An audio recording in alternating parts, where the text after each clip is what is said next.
Hello दोस्तों, Hindi mirror पर फिर से आपका स्वागत है। आज फिर हम बीए के जो स्टूडेंट हैं उनके लिए हिंदी का पेपर लेकर आए हैं।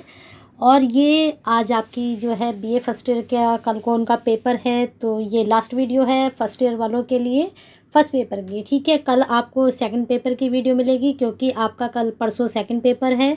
और मुझे लगता है कि जो इस वीडियो में मैं आपके लिए क्वेश्चंस लेकर आई हूँ वे क्वेश्चंस जो हैं आपके लिए बहुत ही महत्वपूर्ण होने वाले हैं।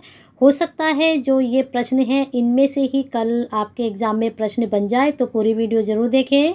और सभी स्टूडेंट को मेरी तरफ से जो है कल के लिए बहुत बहुत जो है बेस्ट ऑफ लक, यानी कि जो आपका पेपर है बहुत अच्छे से जाए और आपके साथ साथ जो आपको है बहुत अच्छा पेपर जाए। और अगर अच्छा पेपर जाता है तो मुझे लगेगा कि मेरी मेहनत और आपकी भी मेहनत, हमारे दोनों की मिलकर जो हमने मेहनत की है वीडियो पर भी और जो आपने याद किए हैं क्वेश्चंस, वो सारी मेहनत वसूल हो जाए आपके कल के पेपर में। तो मेरी तरफ से बहुत बहुत आपको बेस्ट ऑफ लक कल के लिए।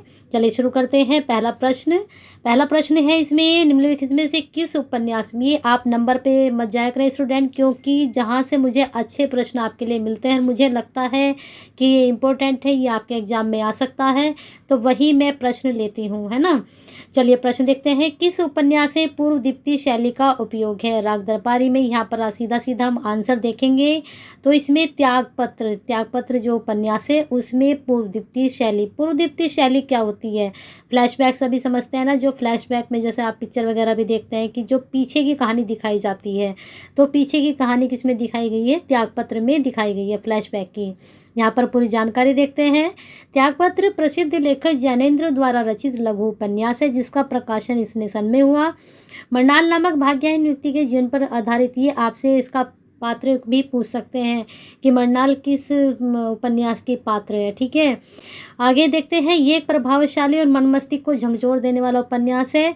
इसमें पूर्व दीप्ति शैली का प्रयोग है जो बेहद प्रभाव उत्पादक बनाकर पाठक मन को बांधे रहती है। तो ये तो सब एक्स्ट्रा की चीज़ें हैं, लेकिन आपको इसमें 2 पॉइंट याद रखने हैं। तो इनका पात्र का नाम याद रखना है और एक पूर्व दीप्ति शैली। त्यागपत्र किसके द्वारा लिखा गया, कौन से सन में प्रकाशित हुआ है, 3-4 चीज़ें आप इसमें से याद कर सकते हो। अगला प्रश्न है, हिंदी में तुलनात्मक आलोचना की प्रवृत्ति के पुरस्कर्ता कौन हैं? तो जो तुलनात्मक आलोचना शुरू की गई या पुरस्कृत करता है इसके, तो वह है मिश्र बंधु। चलिए चेक करते हैं डिटेल। हिंदी में तुलनात्मक आलोचना के पुरस्कर्ता मिश्र बंधु हैं। हिंदी नवरत्न में ही मिश्र बंधु ने सर्वप्रथम देव बड़े के बिहारी विवाद का प्रारंभ किया था। इन्होंने देव को श्रेष्ठ बताया था, तुलसी और सुर के समक्ष स्थान दिया था। ठीक है, तो इन्होंने बिहारी को बड़ा नहीं बताया था, इन्होंने देव को बड़ा बताया था। अब ये जो आलोचना, तुलनात्मक जो आलोचना शुरू हुई थी, फिर इस बहस ने काफ़ी बड़ा रूप ले लिया था। तो अलग अलग लेखकों ने, किसी ने बिहारी को बड़ा बताया, किसी ने देव को बड़ा बताया, लेकिन अभी जो प्रश्न बन रहा है मिश्र बंधु से बन रहा है, तो इसको याद रखिए। अगला प्रश्न है, यहाँ पर ये प्रश्न का कट चुका है तो इसको छोड़ देते हैं। चलिए आगे चलते हैं, ये आप पढ़ लेना, ये थोड़ा डिटेल ही पढ़ लेना आप। ठीक है, गंगोली गांव में आधा गांव उपन्यास की कथा भूमि है। यहाँ पर प्रश्न मैं आपको बता देती हूँ कि इसमें पूछा गया है जो गंगोली गांव है, यहाँ पर प्रश्न है कि गंगोली गांव जो है वो किस उपन्यास की आत्मकथा भूमि में लिया गया है। तो इसमें जो लिया गया है ये आधा गांव, ठीक है, उपन्यास की कथा भूमि में है। यहाँ पर चलिए चेक करते हैं इसकी डिटेल। गंगोली गांव में आधा गांव उपन्यास की कथा भूमि है। आधा गांव राही मासूम राजा के द्वारा लिखा गया है। यह गाजीपुर जिले के गंगोली गांव के सैयद मुसलमानों की कथा है। राही मासूम राजा प्रमुख उपन्यासकार, जो उनके प्रमुख उपन्यास है आधा गांव, टोपी शुक्ला। कल भी इसके प्रश्न के बारे में मैंने बताया था, कटरावी आरजू। राग दरबारी उपन्यास श्रीलाल शुक्ल के द्वारा है। रंगभूमि मुंशी प्रेमचंद जी का, अलग अलग बताने शिव प्रसाद सिंह का है और काला पहाड़ भगवान दास मोरवाल का है। तो आप ये उपन्यास के नाम तो जरूर याद कर लें, और गंगोली गांव कौन से उसका उपन्यास का कथा भूमि है ये भी आप इसको याद रखें। अगला प्रश्न है, रेणु की कहानियों की प्रमुख विशेषता है। तो इसमें जो प्रमुख विशेषता है मार्क्सवादी चिंतन है। चलिए चेक करते हैं डिटेल इसकी। फणीश्वर नाथ रेणु की कहानियों की प्रमुख विशेषता ग्रामीण जीवन की सरसता है। रेणु आंचलिक कथाकार है, जरूर याद रखिए, आंचलिक कथाकार हैं। इनके जो है मैला आंचल के बारे में जरूर पूछा जाता है। और इनकी जो कहानियाँ हैं ठुमरी, आदमी रात्रि का महक, अग्निखोर, श्रावणी दोपहर की धूप, अच्छे आदमी और प्रेमचंद के बाद रेणु ही ऐसे कथाकार हुए हैं जिन्होंने ठेठ ग्रामीण परिवेश को उजागर किया है। ये भी ध्यान रखना, ठेठ ग्रामीण परिवेश, ठीक है। चलिए अगला प्रश्न देखते हैं। प्रेमचंद की किस कहानी में हृदय परिवर्तन का चित्रण किया गया है? तो इसे बताना है, तो बता देते हैं। जो हृदय परिवर्तन हुआ है वह पंच परमेश्वर में हुआ है। चलिए डिटेल चेक करते हैं। वैसे ये सारी कहानी जो है प्रेमचंद जी की है, तो इनको अच्छे से देख लीजिए और इनको अच्छे से पढ़ लीजिए। हो सकता है यहीं से कहानी का प्रश्न पूछ लिया जाए। तो यहाँ पर डिटेल चेक करते हैं। प्रेमचंद जी की जो परमेश्वर पंच परमेश्वर कहानी है उसमें हृदय परिवर्तन चित्रण है। कहानी के प्रमुख पात्र भी बता दिए गए हैं। अलगू चौधरी है, जुम्मन शेख है, बूढ़ी खाला है, रामधन मिश्र आदि हैं। प्रेमचंद की प्रमुख कहानियाँ दुनिया का सबसे अनमोल रतन, सारी कहानियों के नाम पढ़ लीजिए। नमक का दरोगा, ईदगाह, ठाकुर का कुआं, बूढ़ी काकी, सवा सेर गेहूँ, पूस की रात कई बार बता चुके हैं, दो बैलों की कथा, बड़े भाई साहब, कफन, सारी कहानियों को। और इनकी जो कहानियां हैं जो है मानसरोवर शीर्षक से 8 भागों में प्रकाशित हुई है और इन्हें कहानी का सम्राट कहा जाता है। चलिए अगले प्रश्न पे चलते हैं। अगला प्रश्न आपका है, किस विधा की सैद्धांतिक और व्यवहारिक आलोचना से आधुनिक हिंदी आलोचना का प्रारंभ हुआ? तो इसमें आपको बताना है कि किससे इसका प्रारंभ माना गया है। इसको सोचिए आंसर को जल्दी से। किस विधा की सैद्धांतिक और व्यवहारिक आलोचना से आधुनिक हिंदी आलोचना का प्रारंभ हुआ है? तो दोस्तों इसका जो आंसर होगा आपका होगा नाटक।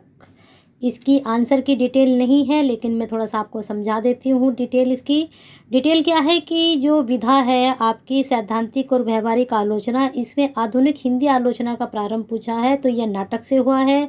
और प्रथम जो आलोचक माने जाते हैं वह भारतेंदु जी माने जाते हैं। इसको आप नोट कर लेना। भारतेंदु जी सैद्धांतिक और व्यवहारिक आलोचना की ये प्रथम आलोचक भारतेंदु जी माने जाते हैं।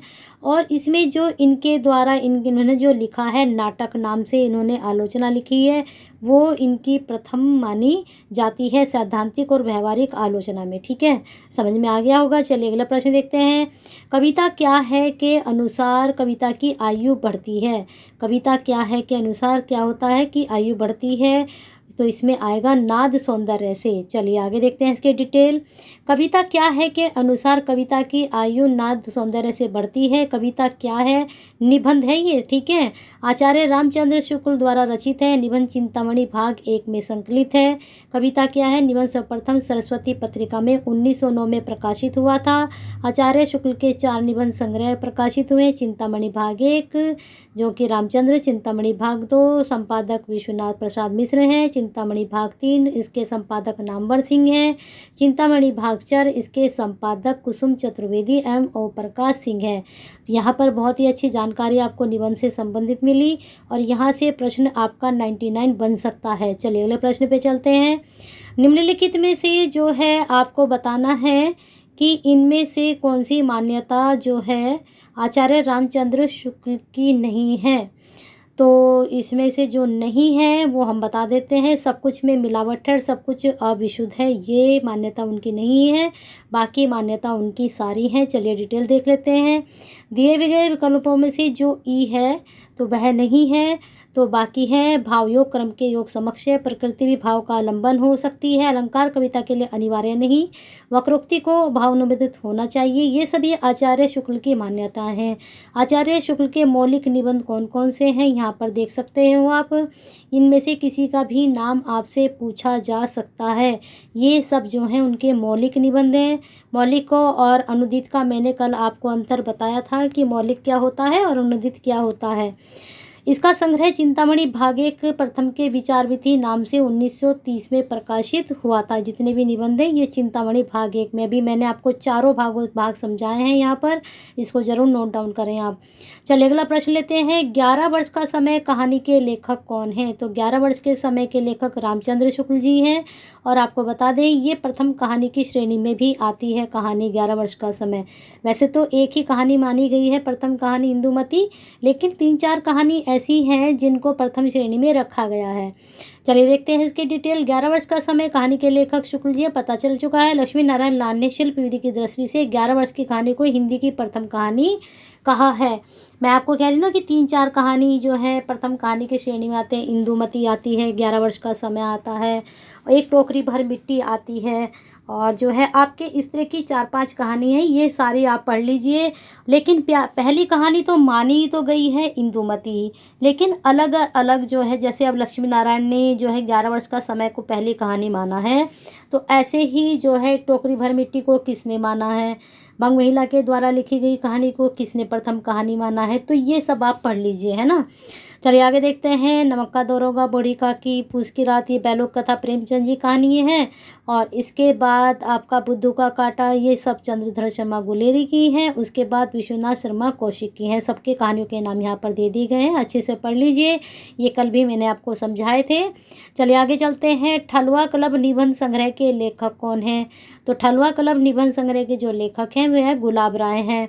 चलिए डिटेल चेक करते हैं इनकी। ठलुआ क्लब निबंध संग्रह के लेखक गुलाब राय हैं। इनके निबंध हैं मेरी असफलताएं, याद करिए जरूर इस वाले को भी, और कुछ उथले कुछ गहरे, ये भी याद कर लीजिए नाम। फिर यहाँ पर है नापिताचार्य पद्माचल पुन्नालाल बख्शी ने पंचपात्र, ये भी देख लीजिए। पांडे बेचान शर्मा और गंगा का बेटा, और आचार्य रामचंद्र शुक्ल के चिंतामणि नामक निबंध तो आपको बता ही दिए गए हैं। चलिए आगे चलते हैं। अगला प्रश्न है, निम्न में से कौन सा नाटक मोहन राकेश का है? तो ये है लहरों के राजहंस। अब ये बचे हैं 3, ये किस किस के हैं? चलिए इनको भी चेक करते हैं डिटेल में। लहरों के राजहंस 1963 नाटक है, मोहन राकेश का नाटक है। इस नाटक की प्रमुख पात्र सुंदरी तथार के, देखिए पात्र का नाम भी पता चल गया आपको। मोहन राकेश के द्वारा अन्य नाटक आषाढ़ का एक दिन है, आधे अधूरे हैं। आधे अधूरे में से भी प्रश्न बन सकते हैं आपके एग्जाम में। पैरोतली जमीन, कोणार्क के जगदीश माथुर हैं, अंधा कुआं लक्ष्मी नारायण लाल हैं, और डॉक्टर के विष्णु प्रभाकर हैं। इनके भी नाम याद कर लीजिए, ये भी बहुत अच्छे हैं। अंधा कुआं के बारे में भी पूछ सकते हैं, कोणार्क के बारे में पूछ सकते हैं, क्योंकि मैंने कल भी बताया था कि आपका कोई पर्टिकुलर ये नहीं है कि आपसे जो है ये जैसे त्यागपत्र है कि त्यागपत्र के बारे में ही पूछा जाए, कुछ भी पूछ सकते हैं आपसे। वो प्रेमचंद जी के बारे में भी, जयशंकर प्रसाद जी के उपन्यास, कहानी, नाटक, कुछ भी आपसे पूछा जा सकता है। ठीक है, त्यागपत्र के आपको ज्ञानेंद्र हैं, डिटेल यहाँ पर है। ज्ञानेंद्र का उपन्यास है ये, और इनके अन्य उपन्यास परख है। पहला उपन्यास कौन सा है इनका? परख प्रश्न बन सकता है कि पहला उपन्यास कौन सा है। सुनीता है, कल्याणी है, सुगदा है, जयवर्धन है, इनके सारे उपन्यास है। पहला ये है, और त्यागपत्र इन्हीं के द्वारा लिखा गया है, और त्यागपत्र में से प्रश्न बहुत ज़्यादा बनते हैं। चलिए अगला प्रश्न है, आर्थर कॉनन डॉयल का प्रभावित उपन्यासकार है? कौन से उपन्यासकार हैं? तो गोपाल राम गहमरी जो हैं आर्थर कॉनन डॉयल से प्रभावित हैं। कौन है ये आर्थर कॉनन डॉयल? देख लेते हैं। ये इनसे प्रभावित थे। गोपाल राम जासूस उपन्यासकार हैं। इनकी प्रमुख कृतियाँ अद्भुत लाश है, देख सकते हैं इसको, सरकटी लाश, खूनी कौन, जासूसी की भूल। सेवा सदन कब प्रकाशित हुआ? तो सेवा सदन 1918 में प्रकाशित हुआ, नोट डाउन कर सकते हो इसको ज़रूर। यहाँ पर डिटेल है, सबकी आपको डिटेल दी गई है, कौन सा उपन्यास कौन से सन में प्रकाशित हुआ है। अगला प्रश्न है, पश्चिमी हिंदी की उत्पत्ति किस अपभ्रंश से हुई है? बिल्कुल सबको पता होना चाहिए, शौरसेनी अपभ्रंश से हुई है। यहाँ पर डिटेल है, चेक कर लीजिए। फिर अगला प्रश्न है, संविधान में किस धारा के अंतर्गत बताया गया है कि हिंदी अंग्रेजी में किया जाएगा? किसका कार्य? संसद का कार्य। तो यह 120 है, जरूर याद रखिए, प्रश्न पूछा जा सकता है। यहाँ पर पूरी डिटेल है, इसको आप चेक कर सकते हो। अनुच्छेद धारा 210 में क्या है, अनुच्छेद 343 में क्या है, अनुच्छेद 344 में क्या है, ये भाषा से संबंधित है। इन तीनों धाराओं को पढ़ लीजिए, इनके बारे में क्या कार्य है इसको अच्छे से पढ़ लीजिए। तो और साथ में 120 आपको बता दिया गया, तो 4 धाराओं का आपको पता चल चुका है। अच्छे से इसको पढ़िए, हो सकता है यहाँ से आपका प्रश्न बन जाए। अगला प्रश्न है, आचार्य शुक्ल का निबंध है, कौन सा निबंध है? अभी हम सारे निबंध इनके बारे में ऊपर पढ़कर आए हैं, तो उसमें से जो एक निबंध था उत्साह भी था। चलिए आगे देखते हैं इसकी डिटेल। उत्साह आचार्य रामचंद्र शुक्ल जी का निबंध है। इसके अन्य निबंध है, करुणा, श्रद्धा, भक्ति, लज्जा, ग्लानि, लोभ और प्रीति, घृणा, ईर्ष्या, भय, कविता क्या है? जबकि पवित्रता अध्यापक पूर्ण सिंह का है। मारेसी मोहे कोठाओ चंद्र शर्मा गुलेरी का। ये भी बहुत महत्वपूर्ण है आपके लिए, यहाँ से भी प्रश्न बनता है हमेशा, और पवित्रता का भी बनता है। चलिए अगले प्रश्न पर चलते हैं। केंद्रीय हिंदी निदेशालय की ओर से देवनागरी लिपि तथा हिंदी वर्तनी मानकीकरण का प्रकाशन कब हुआ? तो ये हुआ था 1983 में। चलिए, लज्जा श्याम शर्मा का उपन्यास कौन सा है? तो इसमें आपको बताना है कि इनका उपन्यास कौन सा है। तो इनका उपन्यास है आदर्श हिंदू। यहाँ पर इसकी डिटेल है, इसको आप चेक कर सकते हैं। अगला प्रश्न देखते हैं, कंकाल उपन्यास कब प्रकाशित हुआ और ये किसके द्वारा लिखा गया? ये प्रकाशन हुआ 1929 में। डिटेल चेक करते हैं यहाँ पर। यह उपन्यास जो है जयशंकर प्रसाद जी के द्वारा लिखा गया है। इस उपन्यास में क्या बताया गया? जो समाज का तत्कालीन चित्रण है वह नग्न चित्रण प्रस्तुत किया गया, मतलब सच्चाई बताई गई है उसकी। इसके अलावा इनके तितली है, इरावती है। इरावती इनका अपूर्ण ऐतिहासिक उपन्यास है, नोट डाउन कर सकते हो। कल मैंने निराला जी के बारे में बताया था, इनका उपन्यास कौन सा अपूर्ण है। प्रेमचंद जी का भी बताया था आपको। भारतेंदु हरिश्चंद्र ने किस नाटक में बड़ौदा राजपरिवार गायकवाड़ का वर्णन किया है? तो इसका प्रश्न का उत्तर आपको बताना है किसमें उन्होंने किया है। तो इसका आंसर आपका हो जाएगा बी, विश्वस्य विश्वमोषधम। उन्होंने बड़ौदा के राजपरिवार गायकवाड़ का वर्णन किया है। और यह एक भान है। भान क्या होता है? प्रहसन क्या होता है? पता है आपको प्रहसन क्या होता है? जो आपका नाटक का छोटा रूप होता है, जैसे अंधेर नगरी है। अंधेर नगरी जो नाटक है वह प्रहसन है, नाटक नहीं है। और भान क्या होता है? भान में होता है एक पात्र। यह एक पात्रीय जो है नाटक होता है। समझ लीजिए इसको। जब जैसे आप एकांकी होता है, हम उसको एक ही अंक में खेलते हैं, ऐसे ही नाटक में जो भान होता है वह एक ही पात्र को लेकर लिखा जाता है या होता है। ठीक है, समझ लीजिए इसको। और बड़ौदा के राज परिवार का गायक वर्णन उन्होंने विश्वस्य विश्वोधम में किया है। चलिए आगे देखते हैं। प्रश्न आपका, प्रसाद जी के नाटकों में, यहाँ पर डिटेल नहीं है किसी भी प्रश्न की, सीधा सीधा आंसर बताऊंगी, थोड़ा बहुत आपको मैं उसमें समझा दूंगी। प्रसाद जी के नाटकों में स्कंदगुप्त को श्रेष्ठ किसने कहा है? प्रसाद जी के नाटकों में स्कंदगुप्त के बारे में बताना है किसने कहा है। स्कंदगुप्त जो उनका नाटक है उसको श्रेष्ठ इनमें से चारों साहित्यकारों में से किसने कहा है? तो 31 का आपका हो जाएगा बी, रामचंद्र शुक्ल जी ने इनके स्कंदगुप्त को श्रेष्ठ कहा है। तो इनके सभी अच्छे, लेकिन रामचंद्र शुक्ल जी ने इसको बोला है। अगला प्रश्न है, यह किसका आत्मकथन है? मैं नहीं जानता आप क्या समझ रहे हैं, मैं कौन हूँ और आप क्या आशा कर रहे हैं मैं क्या कहने जा रहा हूँ। शायद सोचते हो कि मैं इस नाटक में कोई एक निश्चित इकाई हूँ, अभिनेता, प्रस्तुतकर्ता, व्यवस्थापक या कुछ और। तो इसमें से किसने कहा? जुनेजा ने, महेंद्र ने, काले सूट वाले आदमी ने, पुरुष चार ने। ये वाला प्रश्न आपका कहाँ से बना पता है? जो आधे अधूरे में भी कहती कि यहाँ से प्रश्न आपके बन सकते हैं, तो वहाँ से ये प्रश्न आपका लिया गया है। तो इसका आंसर हो जाएगा जो काला सूट वाला आदमी था, इस पात्र मतलब इस नाटक में ये पात्र था आधे अधूरे का, तो उसने ये कथन कहा था। चलिए अगले प्रश्न पे चलते हैं। अपने कुकर्मों का फल चखने में कड़वा परंतु परिणाम में मधुर होता है, यह कथन है स्कंदगुप्त, मातृगुप्त, प्रख्यात कीर्ति या फिर भट्टारक का? तो 33 का आपका आंसर हो जाएगा डी, भट्टारक का है। और यह जो है आपका पर क्या नाम है, स्कंदगुप्त नाटक के पात्र से लिया गया है। स्कंदगुप्त के जिसके बारे में अभी आपने ऊपर पढ़ा था। चलिए अगले प्रश्न पे चलते हैं। प्रेमचंद शताब्दियों से, क्या शताब्दी मतलब कभी कई सालों से, शताब्दी समझते हो ना, पददलित, अपमानित और उपेक्षित कृषकों की आवाज़ थे। प्रेमचंद के संबंध में उत्कथन है आचार्य रामचंद्र शुक्ल या फिर रामविलास शर्मा, हजारी प्रसाद द्विवेदी, डॉक्टर नगेंद्र। तो 34 का आपका आंसर हो जाएगा सी, हजारी प्रसाद द्विवेदी ने उनके बारे में ऐसा कहा है। अगला प्रश्न, जालपा किस उपन्यास की नायिका है? बहुत अच्छा प्रश्न है, आपका बन सकता है।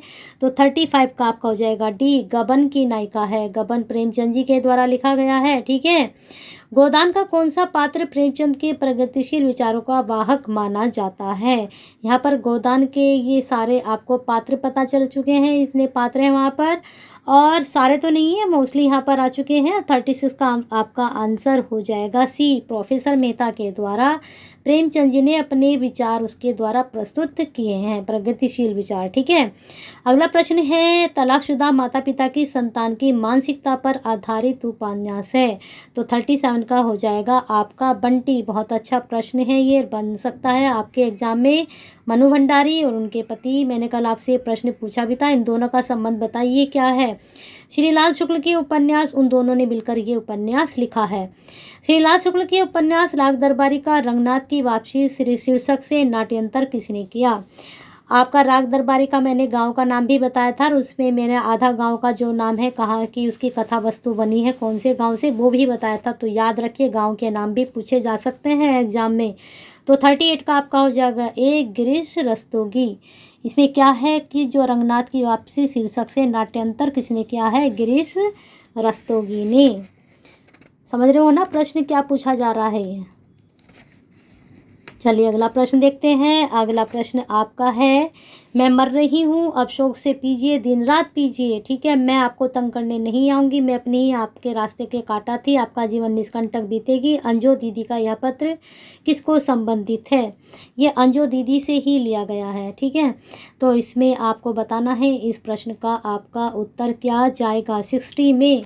अब आपने इतना डीपली तो जाकर नहीं पढ़े होंगे, तो मैं आपको सीधा सीधा थोड़ी बहुत जानकारी दे देती हूँ और सीधा सीधा आपको आंसर बता देती हूँ। तो इसका हो जाएगा डी, पति। ये अपने पति को लिखा था उन्होंने और उनको मरने से पहले वो 2 पत्र लिखती हैं। पहला पत्र वह पति इंद्र नारायण, उनके पति का नाम है इंद्र नारायण, उसको लिखती हैं। और दूसरा पत्र वह लिखती हैं हाई कोर्ट, जो उनके पति हाई कोर्ट के जज होते हैं उनको लिखती है। दूसरा पत्र अनीता को लिखती है, जो उनकी बहन की तरह एक सहेली थी, उसको लिखती हैं। ठीक है, अंजो दीदी से लिया गया है। चलिए आगे चलते हैं। कथन जो है, दुनिया का सबसे अनमोल रतन कहानी का प्रमुख पात्र कौन सा है? तो प्रमुख पात्र जो है इसका दिलफिगार है। ठीक है, दिलफिगार ही इस कहानी में, पूरी कहानी में बना रहता है। चलिए अगले प्रश्न पे चलते हैं और ये मुंशी प्रेमचंद जी के द्वारा लिखी गई कहानी है। शरणागत का कहानी किस शहर के घटनाक्रम पर आधारित है? शरणागत कौन सी कहानी पर आधारित है? तो इसका आंसर आपका हो जाएगा बी, लाहौर पर। और यह कहानी आगे के द्वारा लिखी गई है। मैं साथ साथ बताती चल रही हूँ आपको। ठीक है, नोट डाउन करते चलिए। अगला प्रश्न है, फणवीश्वर नाथ रेणुकृत रसप्रिया कहानी में मृदंगिया किस गांव जा रहा था? मृदंगिया उसको बोला जाता है, ये रसप्रिया में ढोल बजाता है। ठीक है, मृदंग जो होते हैं, मृदंग ढोल की तरह होता है, तो उसको बजाता है वह इस वाली रसप्रिया कहानी में। तो चलिए देखते हैं 63 में क्या आंसर हो जाएगा। इसका आंसर हो जाएगा आपका ए, कमलपुर गांव जा रहा था। चलिए अगला प्रश्न, उपन्यास और उनके प्रमुख पात्रों का कौन सा युग्म सही है? यहाँ पर आपको बताना है इसमें कौन सा युग्म सही है। तो इसका मतलब यहाँ पर ये 3 गलत हैं और एक इसमें सही जाएगा। तो 34 का आपका जो आंसर जाएगा वह जाएगा बी, सही। ठीक है, अब थोड़ा सा इनको भी बता देते हैं आपको। उपन्यास के जो पात्र हैं, यहाँ पर अंधेरे बंद कमरे में नीलिमा है और हरबंस है पात्र इसके। अब इसमें सुनीता के पात्र कौन से हैं? एक तो सुनीता हो गई, हरीश नहीं है इसमें। ठीक है, हरीश नहीं है, नोट कर सकते हो आप। श्रीकांत है एक इसका पात्र और एक सत्या है, नोट कर लीजिए। ठीक है, हर सुनीता हो गई, श्रीकांत हो गए और सत्य हो गए। अंधेरे के आपको पता चलेगा। अब दादा कामरेड पर आता है। दादा कामरेड में जो हरीश है ये इसका पात्र है, दादा कामरेड का। साथ में इसमें जो पात्र है दादा कामरेड में, एक आपकी शैला है, शैला भी है इसमें, रेखा नहीं है इसमें और ये भी नहीं है। एक मिनट इसको रफ करते हैं पहले। एक तो हरीश हो गए दादा कामरेड में, दूसरा आप नोट कर सकते हो शैला पात्र है इसमें और यशोदा है, एक यशोदा पात्र है और एक अख्तर है, इसको भी नोट कर लीजिए। अब आते हैं अगले उस पर। नदी के द्वीप में कौन कौन से पात्र हैं? नदी के द्वीप में जो रेखा है ये इसकी पात्र है, साथ में इसमें भुवन भी है। शैला यहाँ दादा कामरेड में पहुँच गई है। ठीक है, यहाँ पर रेखा हो गया, भुवन हो गया और साथ में आपके गौरा भी नोट करिए नदी के द्वीप में, और चंद्रमोहन। ये 4 पात्र इसके मुख्य पात्र हैं, रेखा, भुवन और गौरा और चंद्रमोहन। ठीक है, चलिए अगले प्रश्न पे चलते हैं। हिंदी में नारी का मनोविश्लेषणात्मक चित्रण करने वाले कथाकार कौन हैं? तो इसका आंसर है बी। ठीक है, चलिए अगले प्रश्न पे चलते हैं। हिंदी साहित्य का सबसे नया और शक्तिशाली रूप किस साहित्यिक विधा में प्रकट हुआ है? हिंदी साहित्य का सबसे नया और शक्तिशाली रूप किसी विधा में प्रकट हुआ है। सारी विधा आपके सिलेबस में है, प्रश्न पूछा जा सकता है आपसे, तो वह हुआ है कहानी में। चलिए अगला प्रश्न देखते हैं। अगला प्रश्न है आपका, अफ्रीका में रंगभेद तथा उपनिवेशवादियों की स्थानीय भारतीय मूल के निवासियों के प्रति घृणा और क्रूरता का मार्मिक चित्रण किस उपन्यास में किया गया है? ये प्रश्न आपके लास्ट ईयर पूछा गया है पेपर में और यहाँ पर ये प्रश्न दूसरे तरीके से आपसे पूछा जा रहा है। तो हो सकता है ये प्रश्न दोबारा बन जाए और दूसरे तरीके से आपसे पूछा जाए। तो इसका आपका उत्तर हो जाएगा 37 का ए, पहला गिरमिटिया। चलिए अगले प्रश्न पे चलते हैं। राजेंद्र यादव एवं मन्नू भंडारी द्वारा संयुक्त रूप से लिखा गया उपन्यास। बिल्कुल मैंने अभी आपको इसका आंसर बताया था। इसका आंसर आप लगाएंगे और इसमें आपका बंटी भी आपके जिक्र किया था। 1 इंच मुस्कान इनके दोनों के द्वारा लिखा गया है। कल से पूछ रही इन दोनों का रिश्ता क्या है। दोनों पति पत्नी है, मिलकर लिखते हैं और ये वाला इन दोनों ने मिलकर उपन्यास लिखा है। आपका बंटी भी इन्हीं के द्वारा लिखा गया है। अगला प्रश्न है, भारतवर्षोन्नति कैसे हो सकती है। निबंध किस मेले के अवसर पर देशोपकारिणी सभा में भाषण देने के लिए भारतेंदु हरिश्चंद्र जी द्वारा लिखा गया था। बहुत अच्छा प्रश्न है और ये आपका प्रश्न बन सकता है। तो ये जो लिखा गया था ददरी मेला बलिया में ददरी मेला लगता है, वहाँ के लिए उन्हें भाषण देना था, तो फिर ये निबंध का रूप इसने ले लिया था। और बहुत अच्छा, इसको आप पढ़िए भी जब आपके एग्जाम खत्म हो जाएंगे। अमृत राय संपादित प्रेमचंद के पत्रों का संकलन चिट्ठी पत्री कितने भागों में है। तो 57 का आपका आंसर क्या जाएगा, जल्दी से सोचिए फिर हम आपको इसका आंसर बताते हैं। 57 का आपका आंसर जाएगा इसमें बी। ठीक है, बी जाएगा 2। तो इसको समझ लीजिए। अमृत राय संपादित प्रेमचंद के पत्रों का संकलन चिट्ठी पत्री 2 भागों में है। ठीक है, 2 भागों में है ये। अगला प्रश्न देख लें। अंधेर नगरी नाटक का आधार कौन सा प्रदेश है। मैंने भी आपको बताया था कि अंधेर नगरी नाटक से काफ़ी प्रश्न बनते हैं, बन चुका है। देख लीजिए कौन से प्रदेश का इसमें आधार लिया गया है अंधेर नगरी में। तो 58 का आपका हो जाएगा ए, बिहार। बिहार से बहुत प्रश्न बन रहे हैं भाई। चंद्रगुप्त नाटक के कितने अंक कितने दृश्य समावित हैं। बहुत अच्छा प्रश्न है, पूछे जाते हैं इस तरह के प्रश्न। लास्ट ईयर भी कई आपके नाटकों के बारे में पूछा गया था, इसमें कितने अंक हैं। तो इसमें 59 का आपका हो जाएगा डी, 4 अंक और 44 दृश्य हैं। 59 का आपका हो जाएगा आंसर डी, 4 अंक और 44 दृश्य हैं जिनका विवरण अब इनका थोड़ा सा समझ लीजिए। जो ये 4 अंक हैं कितने दृश्य हैं, इस 44 दृश्य कैसे इनमें बटे हुए हैं। जो पहला है उसमें 11 दृश्य हैं, जो दूसरा है उसमें 10 दृश्य हैं, तीसरे में 9 दृश्य हैं और चौथे में 14 दृश्य हैं। यहाँ से ये भी नोट कर लीजिए, हो सकता है यहाँ से भी प्रश्न बन जाए कि दूसरे में कितने दृश्य हैं, तीसरा से। इतना डीपली आप लोगों से नहीं पूछा जाएगा, लेकिन किसी का कुछ नहीं बनता कि प्रश्न कहाँ से उठाकर आ जाए। चलिए अगला प्रश्न। आषाढ़ का एक दिन नाटक में कालिदास और मल्लिका का हितैषी एक शुभचिंतक कौन है। आषाढ़ का एक दिन, ठीक है, किसके बारे में पूछा गया है यहाँ पर कि शुभचिंतक कौन है, मल्लिका का। तो 60 का आंसर है सी, निक्षेप। चलिए आगे चलते हैं प्रश्न। अब आ गए आपकी बोलियों पर। इस प्रश्न को मैं नहीं कराऊंगी, इसको पोस्ट करके आप खुद से इसको आंसर करेंगे। ठीक है, यहाँ पर इसका आंसर भी नहीं दिया गया है, इसको ये आप अपने आप से करिए। बहुत बार करा चुकी हूँ और बहुत अच्छे से करा चुकी हूँ। इस प्रश्न का आंसर मैं आपको दूंगी। अंगिका किस राज्य की बोली है, ये आपको मैं बताऊंगी, लेकिन इससे ऊपर वाला प्रश्न आप खुद से करेंगे। तो जो आपका 50 का आंसर हो जाएगा वह हो जाएगा डी, बिहार की है अंगिका। ठीक है, चलिए अगले प्रश्न पे चलते हैं। आपके 50 का आंसर आपको बता दिया है मैंने, थोड़ा सा इसके बारे में समझा देती हूँ अंगिका के बारे में। ये बिहार की प्रमुख बोली है और यह जो है बिहार प्रांत में भागलपुर के निकट अंग था, एक प्रदेश था अंग, इसलिए इसे इसका नाम अंगिका पड़ा, जिसका नाम अब चंपारण है, जिसकी राजधानी चंपा थी, जिसका आधुनिक नाम चंपारण है। यहाँ पर चंपारण पड़ गया है अब इसका नाम। और यहाँ पर बोले जाने वाली बोली का नाम अंगिका था, क्योंकि वहाँ एक अंग नाम का प्रदेश था और जगह बोल सकते हैं, प्रदेश बोलते हैं, क्षेत्र बोल सकते हैं, तो इसलिए इसका नाम अंगिका पड़ा। और इसके अलावा आपको पता ही है बिहार के अंतर्गत आपकी भोजपुरी है और मगही है और कौन सी है, मैथिली है। ठीक है, चलिए आगे चलते हैं प्रश्न पर। खड़ी बोली के परिनिष्ठित रूप का विशिष्ट भाषा भाषी क्षेत्र है, ये भी खुद से करेंगे, बहुत बार करा चुकी हूँ।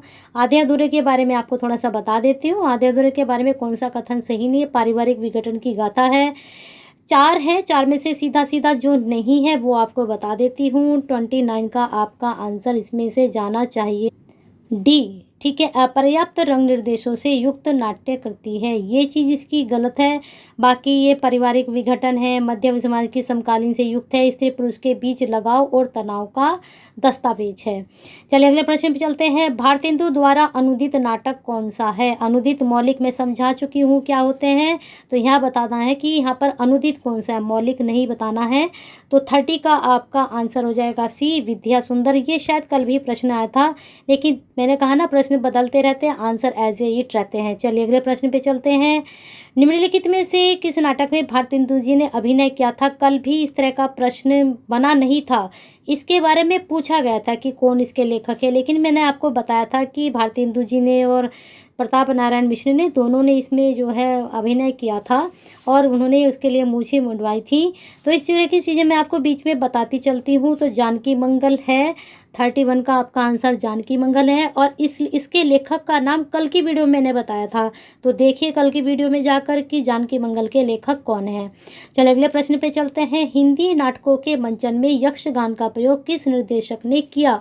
यक्षगान का हिंदी नाटकों के मंचन में, तो 32 का आपका आंसर हो जाएगा ए गिरीश कर्नाड ने, और ये फिल्मी एक्टर भी रह चुके हैं। प्रसाद ने अपने किस नाटक में मुख्यतः नारी मुक्ति की समस्या को उठाया है? तो 33 का आपका आंसर हो जाएगा डी, उन्होंने नारी मुक्ति की समस्या को उठाया। किस नाटक के माध्यम से? ध्रुव सामनी के माध्यम से। तमस का कौन सा पात्र कथनी और करनी में समान होने की विडंबना को व्यक्त करता है? कथनी और करनी में समान, आपने भी सुना होगा कथनी और करनी में अंतर, लेकिन यहाँ पर समान होने की विडंबना को व्यक्त करता है। 34 का आपका हो जाएगा डी, कश्मीरी लाल। तमस भी बहुत अच्छा जो है आपका उपन्यास है, इसको आप पढ़िए। तो ये भी किसके द्वारा? भीष्म साहनी के द्वारा लिखा गया है। इस आपके जब एग्ज़ाम ख़त्म हो जाए, अगर आप हिंदी को अच्छे से पढ़ रहे हैं, आपको पसंद है हिंदी सब्जेक्ट, तो इसके बारे में इसकी कहानियाँ, उपन्यास, नाटक पढ़ते रहा करें। उससे क्या होगा? आपका ज्ञान भी बढ़ेगा और आपको पता भी चलेगा कि लोगों ने कैसे कैसे लिखा है, किस तरह से लिखे हैं, तो उनसे आपको कुछ सीखने को भी मिलेगा।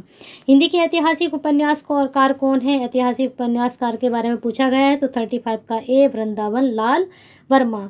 तो इस प्रकार से मुझे नहीं पता कितने प्रश्न मैं आपके लिए लेकर आई थी इस वीडियो में, और ये लास्ट वीडियो आपके फर्स्ट पेपर की थी। इसके बाद कल आपका जब एग्ज़ाम ख़त्म हो जाएगा, तो उसके बाद आपको कल 2 वीडियो में सेकंड पेपर की और प्रोवाइड कराऊंगी। जो अब तक दे चुकी हूँ उनको ज़रूर देखें।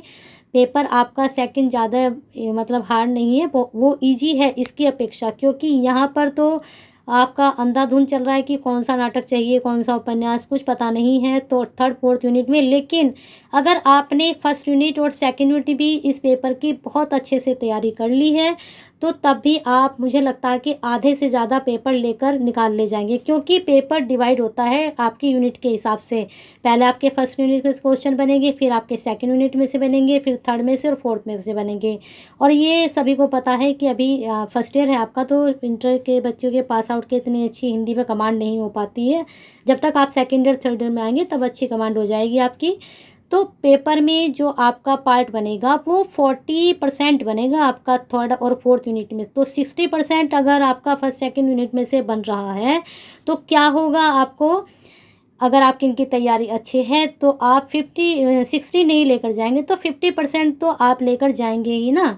तो तैयारी कीजिए अच्छे से, और वीडियो पसंद आई है तो जो है लाइक तो ठोक दीजिए और साथ में शेयर कर दीजिए, और सब्सक्राइब नहीं किया है तो कर लीजिए। कल की वीडियो के लिए बने रहिए, और कल के पेपर के लिए मेरी तरफ से आपको शुभकामनाएं, बहुत बहुत शुभकामनाएं, बहुत बहुत बधाई तो नहीं कह सकते, कि आपका पेपर अच्छा हो। बेस्ट ऑफ लक, बहुत बार बेस्ट ऑफ लक, और बेस्ट ऑफ लक आपको, आपका पेपर बहुत अच्छे से हो। और कल आपका पेपर जो होगा उसको कल मैं सॉल्व भी करवाऊँगी, लेकिन वो मैं परसों कराऊँगी आपके पेपर सॉल्व। उससे क्या होगा कि परसों कराऊंगी तो आपका माइंड जो है डाइवर्ट नहीं होगा कि हमारे कितने सही गए, कितने गलत हो गए। तो परसों मैं आपके पेपर भी सॉल्व करवाऊंगी, तो आप मैच करना आपके कितने प्रश्न सही गए हैं। लेकिन कल आप जब पेपर देने के बाद आ जाएंगे तो सेकंड पेपर के ऊपर ही फोकस करेंगे, ठीक है। चलिए करिए लाइक एंड शेयर, और हिंदी मिरर के साथ जुड़े रहिए।